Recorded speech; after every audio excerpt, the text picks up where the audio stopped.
that, no? So, but then in reverse, no? And then with the Knight of Cups here, nakikita ko is, gusto niya mag-offer, no? Kaso lang, parang alanganin siya. Dahil nga, feeling niya, mare-reject mo lang siya, no? Because, meron siyang history ng pagka-playboy, playgirl, no? For some of you, no?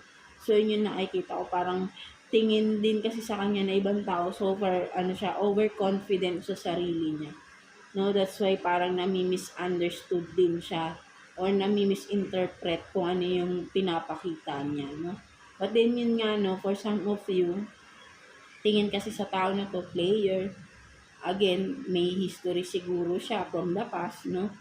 Kaya parang hindi niya magawang i-offer kung ano yung, parang pahaging-haging lang siya, no? So, ayun yung nakikita ko rito, no? But then, mag-iingat pa rin kayo. Kung may history, no? Hindi natin masabi, no?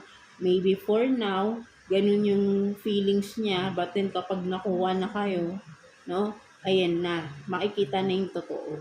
Diba? So, be careful pa din, diba? Mga Leo natin. So, yeah, yun yung nakukuha natin dito, no? So, let's see what's the advice sa inyo, no? Mga Leo natin. Yung universe, tignan natin.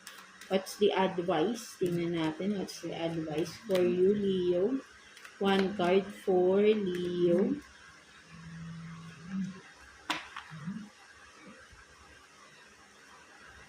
So, decluttering. No? So, sinasabi sa iyo rito, ang mas nakikita ko rito, no, mga Leo natin. Kilalanin mong mabuti. 'Di ba? With the decluttering.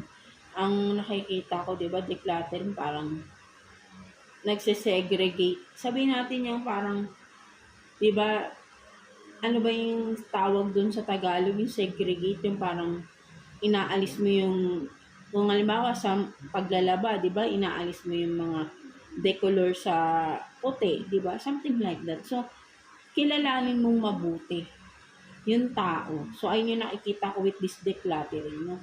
Kilalanin mo siyang mabuti kasi hindi lahat ang nakikita mo physically is ganun din siya inside, 'di ba? May hidden 'yan.